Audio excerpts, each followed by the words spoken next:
My mom expected me to have my dead stepdad's baby. When I turned 18, my mom cornered me in the kitchen and let me know that she'd saved my stepfather's sperm before he died so I could carry his baby, and finally let her meet his biological child. My stepdad, Robert, died in a car accident when I was 8. He and mom had tried for years to have a little baby, but never could. Robert had been good to me for the 3 years I knew him. He taught me to ride a bike and came to school plays, but mom never recovered from losing him. She kept all his clothes in the closet and still set his place at dinner 10 years later. I've been waiting for this for years, she said, pulling out a folder full of medical documents. Before Robert died, we'd been seeing a fertility specialist. I had them preserve several samples just in case we needed IVF. She smiled at me, like she was giving me a gift. Now you can help me have Robert's baby. The baby we were meant to have. I stared at her, unable to process what she was saying. She wanted me to carry my dead stepfather's child. Mom, that's insane, I said. I'm not having Robert's baby. She acted like she hadn't heard me. She'd already made appointments at a BO fertility clinic. She showed me calendars tracking my cycle that she'd been keeping for years. She'd been planning this since I got my first period at 13. You're young and healthy, she explained while showing me success rate statistics. My eggs are still viable, but my uterus can't carry anymore. You'll be the surrogate. But the baby will be mine and Robert's. You're just lending us your womb. She had legal documents drawn up about custody and parental rights. She'd thought of everything except asking if I was willing to do this. When I refused, she acted betrayed. Robert loved you like his own daughter, she said. This is how you can honor his memory and give me the family he wanted us to have. She pulled out photos of Robert holding baby. Look how happy he was. He deserved biological children of his own. When I said no, the manipulation escalated. Daily, she'd leave baby clothes on my rest bed with notes about how lonely she was. She'd cry at dinner about how I was destroying her last chance at happiness. She called me selfish and unempathetic for not helping after what she'd sacrificed as a single mother. I gave up my life for you, she'd say. At least you can do is give me 9 months. She started involving other people in her campaign. She told her grief support group that I was refusing to help her fulfill Robert's dying wish. Even though Robert never even knew about this plan. The other widows called me heartless. She told our extended family I was being cruel by denying her closure. My aunt said carrying the baby would be a beautiful way to heal our family's loss. Even my grandma said I should consider it since mom couldn't have more children naturally. Then mom started getting desperate. She made an appointment at the fertility clinic and told them I'd agreed to be her surrogate. When we got there and I told the doctor I absolutely had not agreed to this, the doctor looked horrified. This has to be completely voluntary. She told my mother, we can't force your daughter to carry a pregnancy. Mom broke down, sobbing in the office saying I was killing her last connection to Robert. That night, mom sat me down with a new proposition.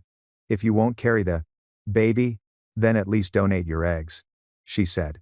I'll find another surrogate, but the baby needs to be connected to our family.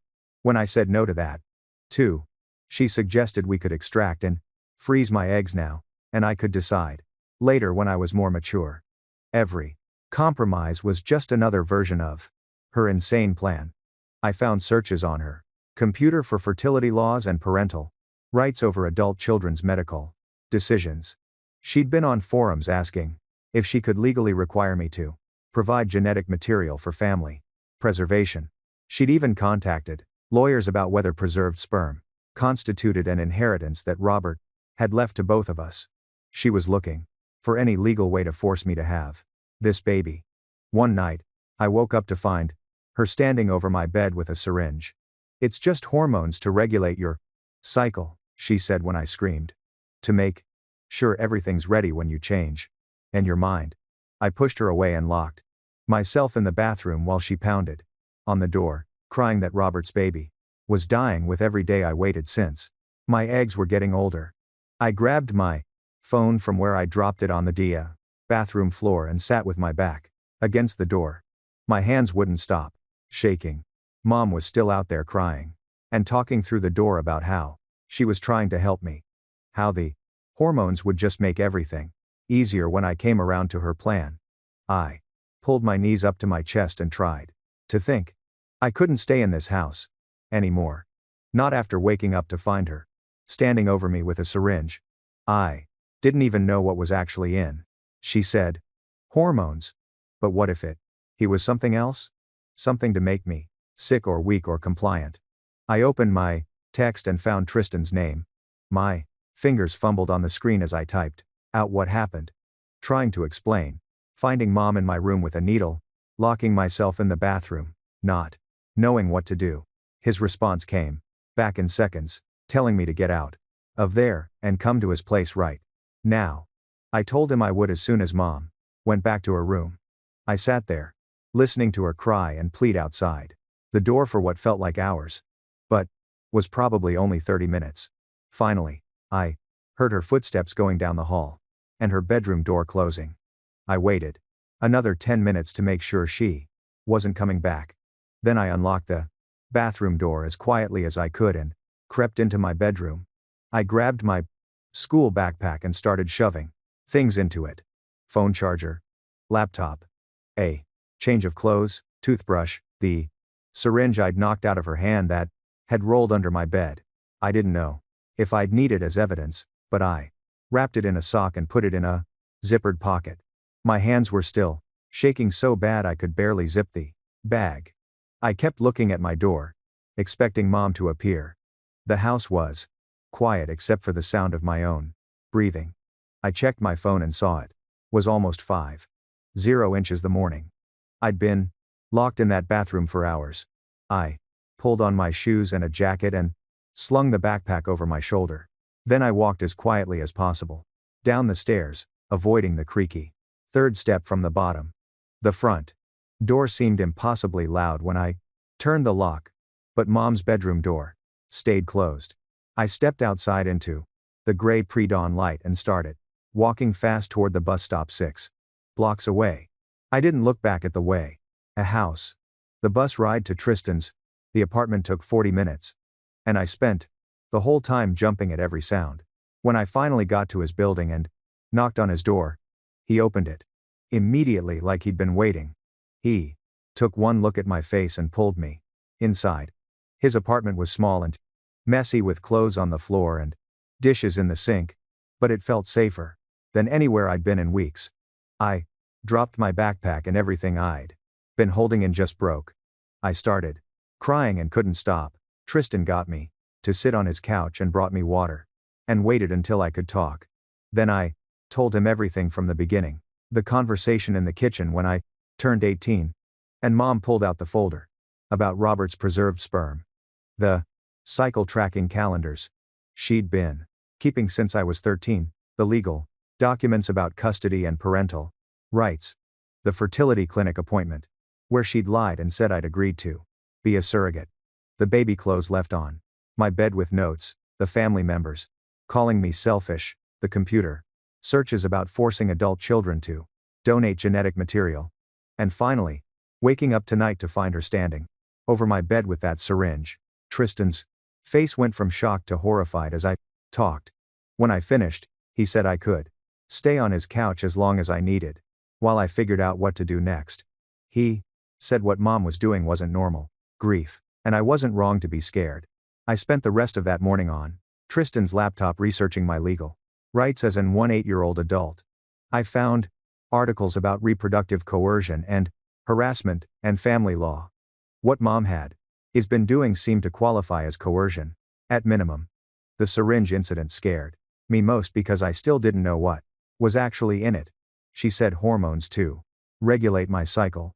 But what if she'd been planning to sedate me or do something worse? I found information about protective orders and police reports. The idea of reporting my own mother to the cops made me feel sick, but I kept thinking about her standing over my bed in the dark with that needle.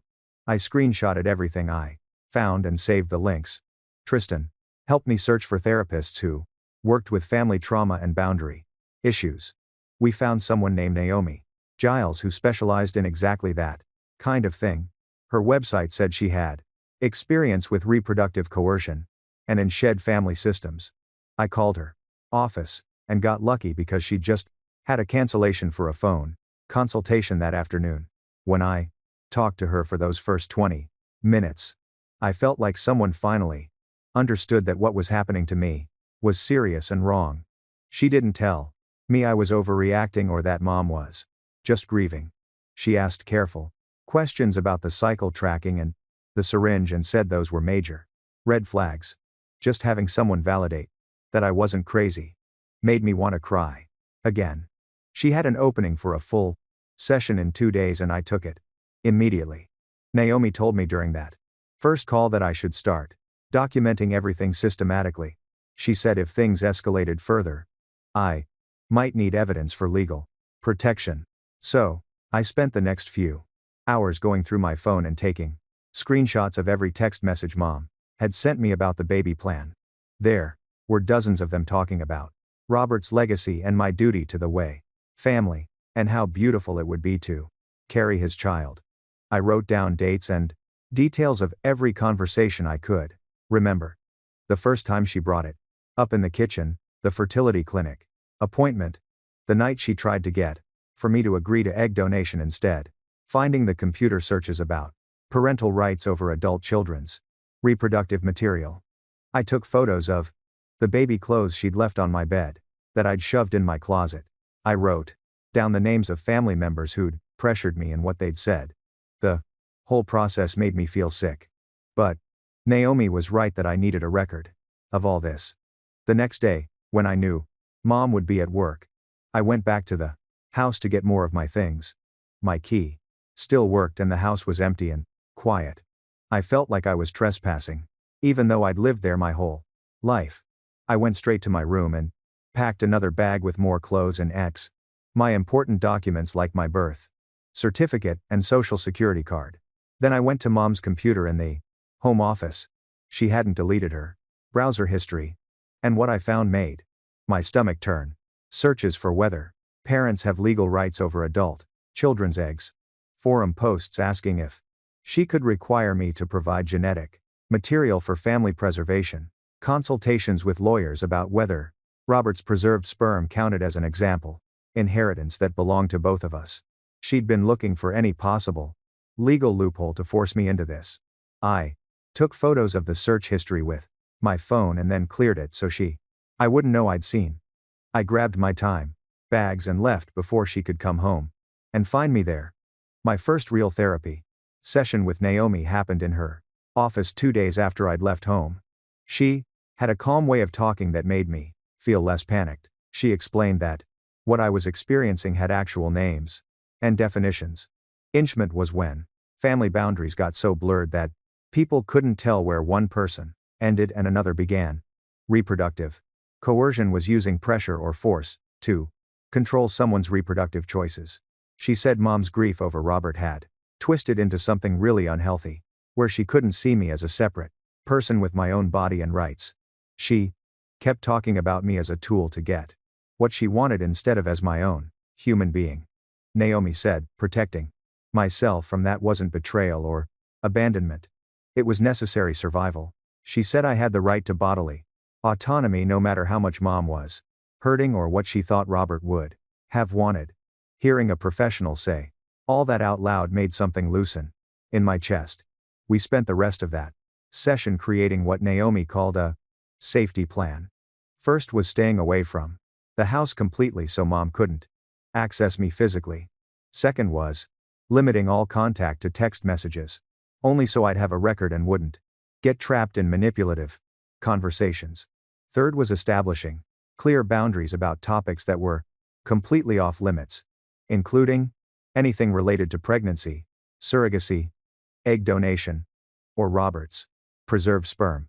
Naomi helped me write out exactly what those boundaries were, so I could communicate them clearly. The plan felt both empowering and terrifying, because I knew enforcing it would make mom even more angry. But Naomi reminded me that mom's anger at my boundaries was not my responsibility to manage. My only responsibility was keeping myself safe. That night, I sat at Tristan's kitchen table and wrote out a formal letter to Mom. I stated clearly that I would not discuss anything related to pregnancy, surrogacy, egg donation, or Robert's preserved sperm ever again. I said all future contact had to be by text message only, and I would not respond to calls or in-person visits. I said if she violated these boundaries, I would have to consider legal options for my protection. Writing it all out made my stomach hurt and my hands shake. I kept thinking about how hurt and angry she would be when she read it. But I also kept thinking about waking up to find her standing over my bed with that syringe. And I knew I had to send it. I put it in an email and hit send before I could change my mind.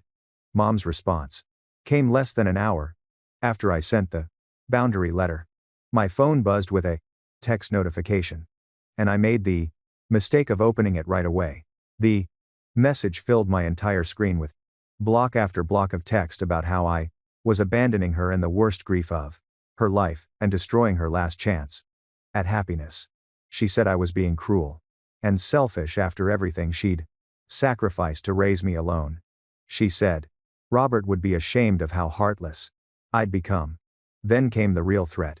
Buried in the middle of all that guilt, she was cutting off my phone plan at the end of the month, and she wouldn't be helping with any more college expenses if I didn't come home and talk to her like a reasonable adult. I stared at those words feeling sick. My phone service and part of my tuition came from Mom. I'd gotten some financial aid, but not enough to cover everything. I'd been counting on her help to get through this semester, at least. Now, she was using money as a weapon to force me back into her control. I showed Tristan the texts, and he could see the panic on my face. He reminded me that I could get my own phone plan for like $40 a month, and that financial aid offices dealt with situations like this all the time. But hearing that didn't stop the fear that was crawling up my throat. The idea of being completely financially independent at 18 felt huge and scary. I'd never had a real job before. I didn't know how I was going to pay for everything I needed.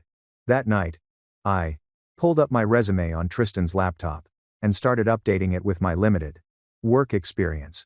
I'd done some babysitting and volunteered at the library, but I didn't have much to put down.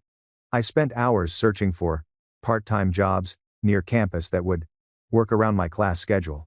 Most places wanted someone who could work mornings and afternoons, but I had classes then. I finally found some evening positions at restaurants and retail stores and started filling out applications. My grades were probably I'm going to suffer if I had to work 20 hours a week, but I needed to reduce how much power Mom had over me through money. Every application I submitted felt like another step toward real independence, even though it scared me. 3 days later, I was walking between classes when I saw Mom standing in the student center. My stomach twisted. She shouldn't be here. This was my space. Away from her. She spotted me and started walking toward me, calling my name. Other students turned to look. She got louder, talking about how I was breaking her heart and refusing to even have a conversation with my own mother. People were staring at us. I felt my face get hot with embarrassment. Mom's voice carried across the whole room as she said she just wanted to talk about Robert's memory and why I was being so cruel. I wanted to disappear. Instead, I turned around and walked away without saying anything back to her. She followed me for a few steps, still talking. But I kept walking until I got outside, and she finally stopped. My hands shook as I texted Tristan about what just happened. He said I did the right thing by not engaging, but I felt awful. That night, the reality of everything hit me all at once. I was in Tristan's bathroom and suddenly I couldn't breathe right. My chest felt tight, and my heart was racing and I couldn't get enough air no matter how hard I tried. My hands were shaking and I felt dizzy. I thought something was seriously wrong with me. I managed to text Naomi even though my fingers barely worked. She called me right away and talked me through breathing exercises. She told me to focus on breathing in for 4 counts and out for 4 counts. She had me name 5 things I could see and 4 things I could touch. Slowly, my breathing started to even out. She said, what I just experienced was a panic attack and that it was a normal response to the stress I was under. She said, feeling guilty about setting boundaries with mom was normal, too, but it didn't. I mean, I was doing the wrong thing. The next morning, I looked up legal aid services at the college. They had free consultations for students dealing with family law issues. I got an appointment with an attorney named Jeff McCoy for later that week. When I met with him, I told him everything from the beginning. The preserved sperm plan, the cycle, tracking, the pressure from family, the syringe incident, all of it. Jeff listened carefully and took notes. He said the situation was complicated, but the syringe incident was serious. He said it could potentially qualify for a 25 protective order if I was willing to file a police report. The idea of reporting my own mother to the police made me want to throw up. Jeff explained that having documentation would create a paper trail if mom's behavior got worse. He walked me through the difference between a temporary restraining order that lasted a few weeks and a longer-term protective order that could last a year or more. He said I didn't have to decide right away, but I should think about whether I felt safe. I spent the next 3 days going back and forth in my head about whether to file the report. All of me felt like I was overreacting and being dramatic. Mom was grieving, and maybe I was making too big a deal out of one weird incident. But then I'd remember waking up to find her standing over my bed with that needle and fear would come rushing back. I'd remember her researching ways to legally force me to give her genetic material. I'd remember all the boundary violations and the manipulation. Finally, I decided that my safety had to come first, even if it meant doing something that felt like betrayal. Going to the police station was one of the hardest things I'd ever done. My legs felt weak walking through the doors. I asked to speak to someone about filing a report and they sent me to talk to Officer Devin Lee. He was professional and kind as I explained what had happened. I showed him photos I'd taken of the syringe I'd grabbed that night. He took my full statement and asked detailed questions about the life incident and mom's other behavior. He photographed the syringe as evidence. The whole time I felt like I was doing something terrible to my own family. But I got through it. Officer Lee said they'd conduct a welfare check on mom and follow up with me. I left the station feeling shaky and weird. The police did their welfare check the next. Within an hour of them leaving my house, mom was calling my phone. I didn't answer, but she left voicemail after voicemail. Her voice got louder and more angry with each message. She screamed about how I'd humiliated her and destroyed her reputation by sending police to her door like she was some kind of criminal. She said Robert would be ashamed of what I'd become. She said I was killing his legacy and spitting on his memory. The messages got worse as they went on, with her voice breaking as she cried about how I'd ruined everything and taken away her last chance at having Robert's child. I saved all the voicemails before deleting them from my phone because I couldn't stand hearing her voice anymore. The next morning, my aunt called, and I almost didn't answer. But Naomi had told me to document everything. So I hit record on my phone before picking up. My aunt didn't even say hello before she started in on me about how I'd humiliated mom by sending police to the house like she was some kind of criminal. She said the whole family was talking about what a selfish brat I was being and that I needed to stop this nonsense and come home. I tried to explain about the syringe, but she cut me off and said, Mom was just trying to help me understand my cycle better. She called me cruel for involving authorities in family business and said I was breaking mom's heart during the hardest time of her life. When I said I didn't feel safe at home, my aunt laughed and told me I was being dramatic. The call lasted 15 minutes and I barely said 10 words while she lectured me about family loyalty and gratitude. After I hung up, I sat on Tristan's couch shaking and replayed the recording. Listening to it the second time, I could hear all the manipulation tactics Naomi had taught me to recognize. The guilt trips about family, the dismissal of my safety concerns, the way she made everything about Mom's feelings and never once asked about mine. I sent the recording to Naomi and she confirmed what I was hearing. The whole family had been using these same tactics my entire life. And I'd never noticed before. 2 days later, Tristan's landlord knocked on the door looking annoyed. He said Mom had been there twice asking if I was staying there and he didn't appreciate being pulled into tenant drama. He told Tristan that having an extra person living there violated the lease and I needed to find somewhere else to stay. Tristan tried to argue, but the landlord was firm. I had 1 week to move out. I spent every free moment between classes searching for affordable housing, and it felt impossible. Most places wanted first month last month and a security deposit that I didn't have. Student housing was full and the cheap apartments near campus had waiting lists. I finally found a post on the college housing board from 3 students looking for a 4th roommate to split rent on a house. The room was tiny and the rent was still a stretch, but it was the only option I could find. I met them that weekend, and they seemed nice enough even though the house was messy and loud. I signed the sublease agreement and moved my stuff in the next day. The new house was chaos from day one. One roommate played video games until 3:00 inches the morning with the volume up. Another had people over constantly and they'd smoke on the back porch right outside my window. The third roommate was never final daughter home and left rotting food in the fridge. Nobody cleaned the bathroom and the kitchen was always covered in dirty dishes.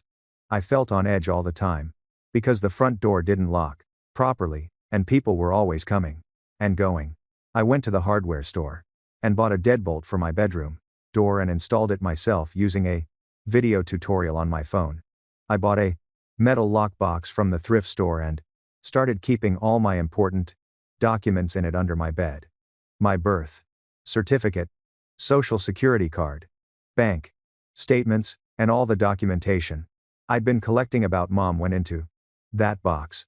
Every night before bed, I'd check that my door was locked and the box was still there. It wasn't home and I didn't feel entirely safe, but it was better than going back to Mom's house, where she might show up with another syringe. Sleep became nearly impossible. In the new place, I'd lie awake, listening to every sound and wondering if Mom had somehow found my address. When I did fall asleep, I had nightmares about waking up in a hospital bed, pregnant, or finding Mom standing over me. Again, I'd wake up gasping and covered in sweat multiple times a night. After a Wednesday, the week of barely sleeping, I was exhausted all the time and could hardly focus in class. I told Naomi about it in our next session, and she taught me something called sleep hygiene. She said I needed to create a bedtime routine and make my room feel safer. We worked on grounding exercises I could do when I woke up scared. She had me name 5 things I could see, 4 things I could touch, 3 things I could hear. She taught me breathing patterns that would slow my heart rate down. It took weeks of practice, but slowly I started having nights where I'd sleep for 4 or 5 hours straight. It wasn't great, but it was better than the 2-hour stretches I'd been getting. Jeff scheduled another meeting to talk about next steps for legal protection. We sat in his office, and he pulled out a thick packet of forms for a temporary restraining order. He walked me through each section and helped me write out detailed descriptions of everything that had happened. The cycle tracking Mom had done since I was 13, the pressure campaign with family members, the appointment she'd made at the fertility clinic claiming I'd agreed, the syringe incident with the exact date and time, the campus stalking, every threatening voicemail with timestamps. Writing it all out in one document made me realize just how much Mom's behavior had gotten worse over the past few weeks. Each incident by itself had felt bad, but seeing them all listed together showed a clear pattern of her getting more desperate and more willing to cross boundaries. Jeff said the petition was strong, and we had good evidence. But I wanted to be honest that getting a restraining order against a parent was difficult. Judges sometimes saw it as normal family conflict, unless there was clear danger. The syringe incident was our strongest piece of evidence because it showed she was willing to physically intervene with my body without consent. The day after we filed the petition, I got a call from an unknown number. I almost didn't answer, but something made me pick up. A woman introduced herself as Kay Booth from the legal department at the fertility clinic. She said Mom had called trying to schedule an in-Croston appointment under my name and had sent them consent forms that were supposedly signed by me. Kay said the signatures didn't match what they had on file from when Mom had dragged me there before, and the documents looked forged. She sounded genuinely horrified and said she was flagging my file immediately to prevent any unauthorized access or procedures. She asked if I wanted to file a formal complaint, and I said yes. Kay said she'd document everything and send me a written statement for my records. She also said the clinic was reviewing their security protocols, because this should never have gotten as far as it did. I called Jeff right away and told him about the forged consent documents. I said this was exactly the kind of institutional documentation we needed, because it showed Mom was actively trying to force medical procedures on me through fraud. We added Kay's statement to the restraining order petition along with the clinic's internal report about the incident. Having professionals from the clinic confirm that Mom's behavior was serious and concerning made me feel less crazy. I'd spent so much time wondering if I was overreacting or being too sensitive. But now there was official documentation from multiple sources saying this wasn't normal family conflict. The clinic took it seriously enough to flag my file and change their procedures. The police took it seriously enough to do a welfare check and take my report. These weren't just my feelings anymore. There was proof that what I was doing was wrong. In my next therapy session, Naomi helped me work through some of the guilt I still felt about all of this. She explained something called parentification, where a parent treats their child as a tool for meeting their own emotional needs instead of seeing them as a separate person with their own rights. She said, Mom's grief had turned me into an object in her healing process rather than a daughter who deserved protection and autonomy. Naomi said it was normal for me to feel guilty about setting boundaries because I'd been trained my whole life to prioritize Mom's feelings over my own safety. We talked about how love shouldn't require me to give up control of my own body and how real family relationships had to include respect for boundaries. Understanding these concepts helped, but didn't make the guilt go away completely. I still missed my mom. Sometimes, even though I knew going back, it wasn't safe. I missed the mom I'd had before Robert died, before grief twisted her into someone who could stand over my bed with a needle. The court date arrived faster than I expected, and I felt sick the entire morning. Jeff met me at the courthouse and walked me through what would happen. He said Mom would be there with her attorney, and they'd both have a chance to present to their side.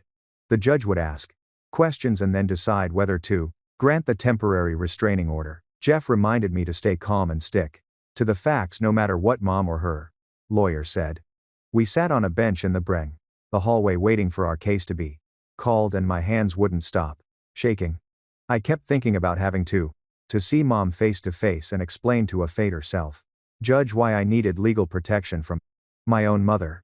Requested Reds is on Spotify now. Check out link in the red or tang description or comments. Every time the courtroom door opened, I jumped. When they finally called our case, I thought I might throw up. But I stood up and followed Jeff inside. Mom was already sitting at the other table with a man in a suit who I assumed was her attorney. She looked smaller than I remembered, and her eyes were red like she'd been crying. For a second, I felt terrible for putting her through this. But then I remembered waking up to find her standing over me with that syringe. And the fear came rushing back. Her attorney stood up first and started talking about how I was an unstable teenager going through a rebellious phase and exaggerating normal family conflict. He called the syringe incident a misunderstanding, and said Mom had only I've been trying to help me track my cycle for health reasons. He made it sound like I was being dramatic and ungrateful after everything Mom had sacrificed to raise me alone. Hearing him twist everything made my blood boil. But Jeff had warned me this would happen. He touched my arm and shook his head slightly, reminding me to stay calm and let him handle it. Jeff stood up and we started laying out the evidence we'd collected. He showed the judge copies of the cycle tracking calendars Mom had been keeping since I was 13, and I watched the judge's face change as he flipped through pages and pages of dates and notes about my body that I never knew existed. Jeff presented the clinic statement about Mom trying to schedule appointments using my name and the forged consent documents. Then he showed the police report from the syringe incident with photos of the restring needle I'd managed to grab before locking myself in the bathroom. When it was my turn to testify, I felt like I might throw up, but I stood up and walked to the witness stand. The judge asked me to describe what happened in my own words, and I started with Mom cornering me in the kitchen on my 18th birthday with the folder full of fertility documents. My voice shook when I explained how she'd been planning this since I got my first period, how she'd tracked my cycles for years without telling me, how she'd made appointments at clinics and told them I'd agreed when I absolutely hadn't. I described waking up to find her standing over my bed with a syringe and the terror of not knowing what was in it or what she planned to do. The judge listened carefully and asked specific questions about the timeline and whether I'd ever given any indication I might be willing to participate in this plan. I told him no, that I'd said no from the very first conversation and every single time after that. Mom's attorney tried to interrupt, but the judge held up his hand and let me finish. After I sat back down, Jeff called Tristan to provide a witness statement. Tristan explained how I'd shown up at his apartment that morning, terrified and shaking, how Mom had come to his building multiple times looking for me, how his landlord had gotten upset about the disruptions. He described the state I'd been in when I first arrived, and how I'd been afraid to go back home. Having someone else confirm what I'd been through felt important because it wasn't just my word against Mom's anymore. When Tristan finished, the judge took a few minutes to review all the documents and photos we'd submitted. Then he looked at Mom and asked if she understood that what she'd been doing constituted coercion, and that her daughter had the right to refuse any medical procedure. Mom started crying and said she just wanted to honor Robert's memory, and that I was too young to understand what I was giving up. The judge's expression didn't change. He granted a temporary restraining order that prohibited Mom from contacting me about anything related to reproduction, surrogacy, pregnancy, or fertility, and she couldn't come within 100 yards of my residence, campus, or workplace. The order also stated she couldn't make any medical decisions on my behalf, and couldn't access any of my medical records. It wasn't everything I'd hoped for, but it was real legal protection on paper that I could enforce. Walking out of the courthouse, I felt exhausted and relieved and sad all at the same time. Over the next few days, I started noticing posts on social media from Mom's grief support group. The posts were vague but clearly about me, talking about ungrateful children who abandon their parents in their darkest hour, and how painful it is when family turns their back on you. Several of my extended family members shared these posts and added their own comments about how young people today don't understand sacrifice or family loyalty. I recognized it was a public shaming campaign designed to make me feel guilty and pressure me to back down. My aunt posted something about how some daughters forget everything their mothers did for them, and my cousin commented with a crying emoji and said, "It was heartbreaking when kids are so selfish." I sat on my bed in the sublet room staring at my phone and feeling sick.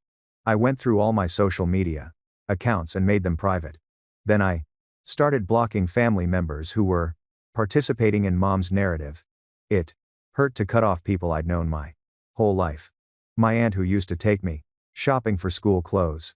My grandma, who taught me to bake cookies. Cousins I'd grown up with at family gatherings. But I couldn't handle the constant judgment and pressure while I was trying to heal. Each time I hit the block button, I felt guilty and relieved at the same time. A week later, I had an appointment with the financial aid office at the school to discuss my dependency status.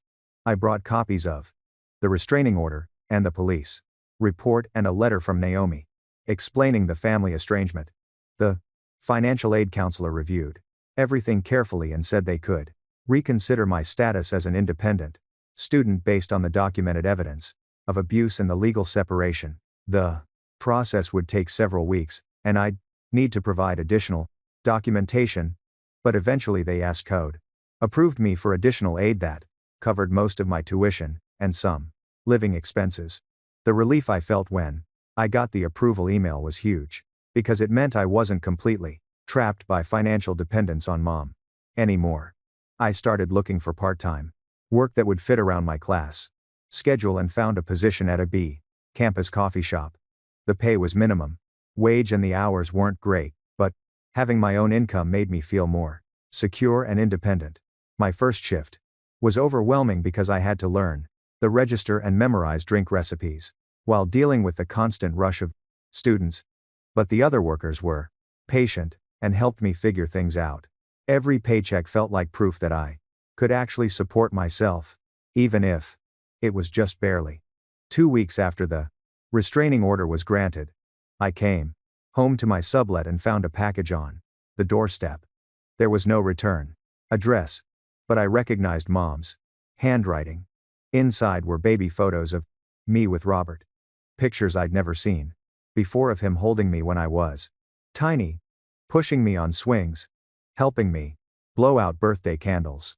There was a note tucked between the photos that said, Robert had loved me so much, and would want me to help keep his memory alive. My hands shook as I took photos of everything with my phone to document the violation. I called the non-emergency police line and explained that my mother had violated the restraining order by leaving items at my residence. The officer who came to take my report was different from Officer Lee, but he knew about my case and took it seriously. He collected the package as evidence and said they'd issue mom a formal warning that any further violations would result in arrest. The warning must have scared her because the direct contact stopped after that. But a few days later my aunt called and left a voicemail saying mom was devastated and telling everyone I'd destroyed her life and taken away her last connection to Robert. My aunt said mom was the real victim here and that I was being cruel by refusing to help her heal.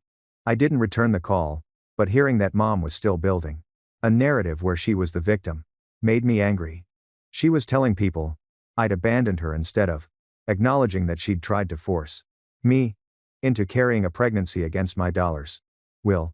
I tried to focus on my own healing, like Naomi kept reminding me to do, but it was hard knowing that half my family believed mom's version of events. At work a few weeks later, I was taking orders during the afternoon rush when a pregnant woman came up to the register. She wasn't even that far along, but seeing her hand resting on her belly made everything come rushing back. The cycle calendars, the fertility clinic, mom standing over my bed with that syringe. My chest got tight and I couldn't breathe properly, and my vision, I started tunneling. I heard myself apologize to the customer, and then I was stumbling toward the back room. My manager found me sitting on the floor by the storage shelves, hyperventilating and crying. She helped me do breathing exercises and told me to take as long as I needed, that she'd cover my register. After 20 minutes, I felt stable enough to go back out, but I was shaky for the rest of my shift. That night, I realized I was going to be dealing with triggers related to pregnancy and babies for a long time. That this wasn't something that would just go away because I had a restraining order and a therapist. In my next session with Naomi, we started working on actual strategies for dealing with pregnancy triggers instead of just talking about them. She had me practice breathing exercises and grounding techniques that I could use when I saw pregnant women or babies in public. We went through scenarios where I'd imagine seeing someone with a baby bump, and I'd practice noticing the panic starting and then using the tools to calm myself down before it got worse. The hardest part was when Naomi asked me to think about whether I might want kids someday on my own terms, separate from what mom had tried to force on me. I couldn't even go there mentally without feeling sick. She explained that mom's coercion had tangled up my own future choices with trauma and untangling that would take time. We made a plan to just focus on managing the immediate triggers for now and save the bigger questions about my own reproductive choices for later when I felt more stable. I left that session with a list of coping strategies written on an index card that I kept in my coat pocket at work. A week later, I went to my first support group meeting for young adults dealing with family estrangement. The meeting was in a community center basement, and there were about 12 people sitting in a circle. I felt nervous walking in because I didn't know if my situation would sound as serious as other people's problems. But the facilitator was welcoming and said I could just listen if I wasn't ready to share. The first person who spoke was a guy around my age whose parents had kicked him out for being gay. Then a woman in her 20s talked about cutting off her dad after years of verbal abuse. Someone else shared about their mom's addiction issues and having to go no contact for their own safety. When it was my turn, I gave a brief version of what happened with mom and the preserved sperm and the syringe incident. Nobody looked shocked or judgmental. A few people nodded like they understood completely. After the meeting, 3 different people came up to me and said they'd also dealt with parents who couldn't respect boundaries around their bodies or medical decisions. One woman said her mom had tried to force her into weight loss surgery. Another person's dad had refused to accept their decision not to have kids. Hearing that other people had to set hard boundaries with family members over bodily autonomy made me feel so much less alone and less like I was being dramatic or cruel. 3 months after the initial restraining order, Jeff called to remind me about the hearing to extend it for a full year. I'd been so focused on work and school and therapy that I'd almost let myself forget it was coming up. The temporary order had been working and mom had mostly stayed away except for that one package violation. So part of me hoped the judge would just automatically extend it. But Jeff explained that mom's attorney would argue against the loaded extension, and I should be prepared to see her again and possibly testify. I felt less terrified than the first hearing because I knew what to expect now. But I still spent the night before barely sleeping, dreading having to be in the same room as mom. I picked out clothes that made me look older and more credible, and I practiced what I might say if the judge asked me questions. Jeff met me outside the courthouse that morning and went over the plan one more time. Inside the courtroom, mom was already sitting at the other table with her attorney. She looked smaller somehow, and older. Her hair was different and she'd lost weight. When she saw me walk in, she started crying quietly, and her attorney handed her tissues. I forced on myself to look away and focus on Jeff. Instead, the judge came in and called the case, and mom's attorney stood up first. She argued that mom had been in therapy consistently for the past 3 months and had come to understand that she'd made mistakes in how she approached me about having Robert's baby.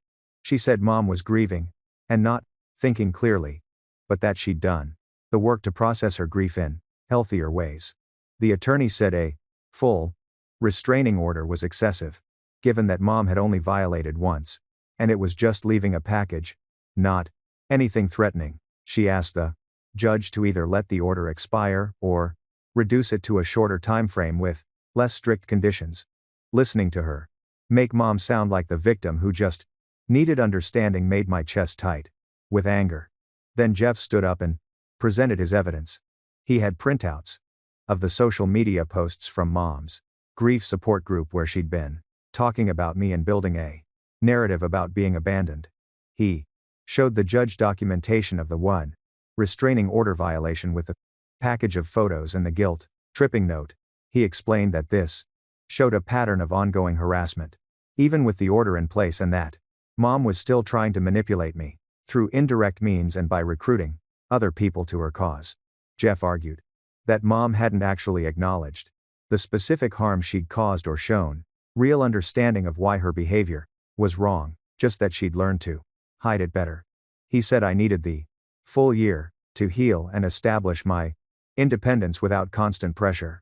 The judge looked through all the evidence carefully and asked Jeff a few clarifying questions about the social media posts and whether Mom had tried to contact me through other family members. Then the judge asked me if I wanted to make a statement. I stood up and my legs felt shaky, but I managed to speak clearly. I said I was still dealing with anxiety every day and having trouble sleeping, and that I had panic attacks when I saw pregnant women because of what Mom had tried to force me into. I explained that I needed space to heal without the constant pressure and manipulation, and that even though Mom claimed to understand, the social media post showed she was still trying to control the narrative and make herself the victim. I said I just wanted to feel safe and have control over my own body and my own future. The judge nodded and then looked directly at Mom and asked her if she understood why her behavior had been harmful to me. Mom stood up and started talking in this quiet, wounded voice. She said she never meant to hurt me and she was just trying to honor Robert's memory because the grief was so overwhelming. She talked about how much she missed him and how empty her life felt without him, and how having his baby would have given her something to live for. She said she couldn't understand why I wouldn't help her when she'd given up so much to raise me as a single mother after my dad left. She cried and said she just wanted me to know how much pain she was in. The whole statement was about her grief and her pain, not about what she'd done to me. She never actually acknowledged the cycle tracking, or the syringe incident, or the coercion. She just kept saying she wanted to honor Robert and couldn't understand why I was being so cruel. Listening to her completely missed the point made me realize she still didn't get it at all, and probably never would. The judge looked frustrated and said that while he sympathized with Mom's grief, the evidence showed she hadn't truly grasped the severity of her actions or the harm they caused. He extended the protective order for 1 full year with all the same restrictions about not coming near me or contacting me about reproductive matters.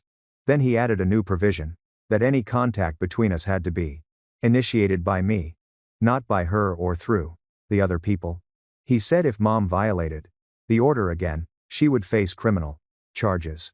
Walking out of the courthouse after the hearing, I felt this weird mix of relief and sadness. I was glad to problems I won have another year of legal protection, but it hurt that it had come to this, that my own mother couldn't respect my basic right to control my own body. 2 weeks later, I signed a lease on a tiny studio apartment that cost more than I could really afford. The place was maybe 300 feet with a bathroom so small I could barely turn around, but it had its own entrance and its own locks that only I had keys to.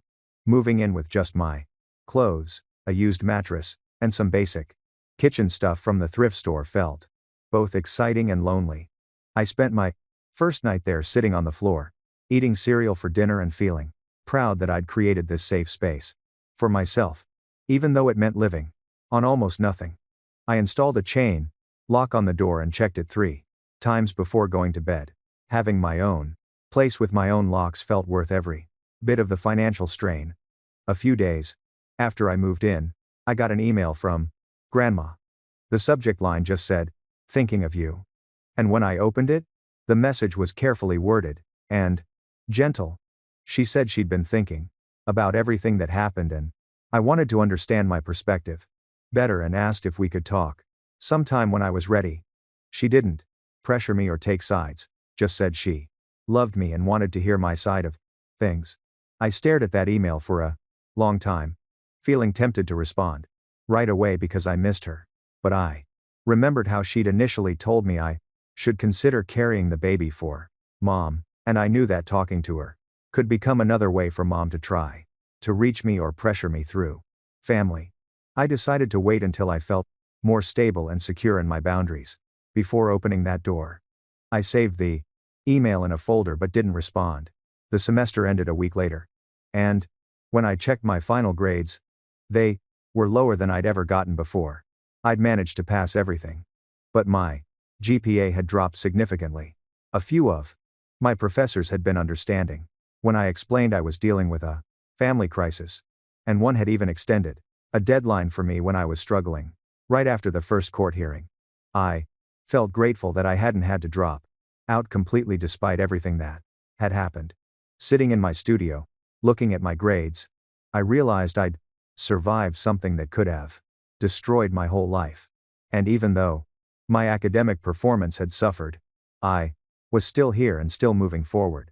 I registered for spring classes a week later with a plan to take only 12 credits, instead of the usual 15. The academic advisor asked if I was sure about the lighter load, and I told her I needed more time for work and personal stuff. She didn't push for details. I picked classes that met on Tuesdays and Thursdays so I could work longer shifts at the coffee shop on Mondays, Wednesdays, and Fridays. My schedule felt more manageable than last semester, when I'd been trying to handle a full course load while everything with mom was falling apart. Walking across campus to my first class of the semester, I noticed other students looking excited and energized while I just felt tired. They were probably taking full loads and doing internships and joining clubs. I was taking the minimum credits and working to pay rent on a tiny studio. Part of me felt like I was falling behind everyone else my age, but I reminded myself that I was dealing with stuff most of them couldn't imagine. 3 weeks into the semester, I got a call from the fertility clinic while I was restocking cups at work. Kay from the legal department said she was calling to inform me that the preserved samples in my mother's account were being disposed of due to 6 months of non-payment on storage fees. She wanted to make sure I knew this was happening in case I had any concerns. I told her I didn't have any concerns at all, and thanked her for letting me know. After I hung up, I felt this weird sense of relief that the physical evidence of mom's plan was finally being destroyed. That night, I checked mom's grief support group page out of curiosity and found a long post about how cruel storage facilities were for charging fees during times of grief. She wrote about how her ungrateful daughter had forced her into financial hardship by requiring legal proceedings, making it impossible to maintain precious stored materials that represented her last connection to her deceased husband. Several group members commented with sympathy and anger at the system. One woman wrote that children today had no respect for their parents' sacrifices. Reading it should have made me feel guilty. But instead, I just felt too annoyed. The samples were never my responsibility and mom's financial problems weren't my fault. My next therapy session with Naomi focused on the complicated feelings I had about the whole situation. I told her I didn't really miss Robert himself since I'd only known him for 3 years when I was little. What I missed was the idea of having a mom who saw me as a person instead of a tool for her grief. Naomi asked me to describe the kind of relationship I wished I could have with mom. I talked about wanting a mom who asked about my classes and my friends, who was proud of me for surviving everything I'd been through, who respected my choices even when she didn't agree with them. Saying it out loud made me realize how far away that relationship was from reality.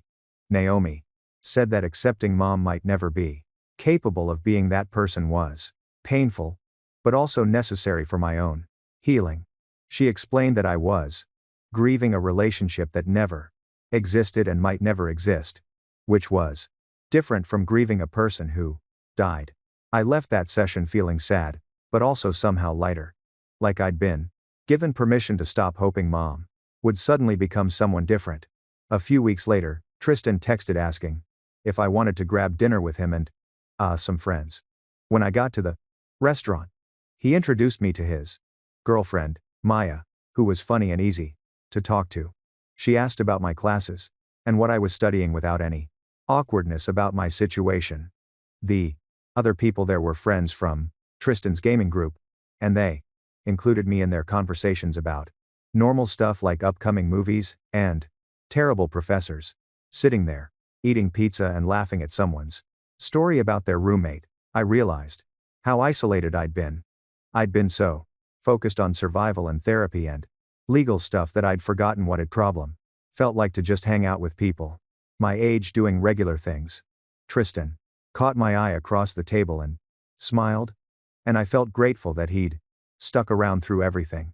On the walk back to my studio, I thought about how important it was to have examples of healthy relationships after spending so long in Mom's twisted version of love.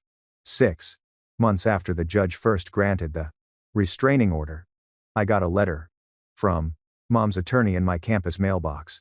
My hands shook opening it because I expected more legal threats or demands. Instead, it was a short personal letter from Mom saying she was sorry for the pain she'd caused. She wrote that she'd been thinking a lot about everything that happened and she hoped someday I would understand she'd been trying to create something beautiful from loss. She said she missed me and wanted me to know she still loved me, even though we couldn't be in contact right now. The letter didn't ask for anything or try to manipulate me into responding. It just expressed regret and hope for future reconciliation. I read it 3 times, sitting on my bed, and by the 3rd time, I was crying. Not because I was ready to forgive her or let her back into my life, but because the letter showed she still didn't get it. She was still framing everything around her intentions and her grief. She still saw forcing me to carry Robert's baby as something beautiful instead of recognizing it as violation. I brought the letter to my meeting with Jeff the next week and asked him to help me write a response. He read it carefully and said I wasn't obligated to respond at all, but if I wanted to, we should make sure it was clear and firm. We spent an hour drafting a reply that acknowledged her apology but restated my boundaries. I wrote that I understood she'd been acting from grief, but her intentions didn't change the harm she'd caused. I said I needed her to respect my autonomy and stop contacting me about reconciliation until I was ready to initiate that conversation myself. Jeff helped me keep the tone calm and factual, instead of angry or emotional. Sending that letter felt like drawing a line in the sand. I wasn't slamming the door forever, but I was making it clear that any future relationship would be on my terms. 2 weeks later, I got an email saying I'd been accepted into a summer research program through the biology department. The program came with a small stipend that would cover most of my rent for 3 months.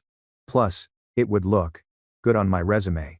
I'd applied on a whim back in February, not really expecting to get in since my grades had dropped. Reading the acceptance email in the campus library, I felt this rush of relief about the money, but also something bigger.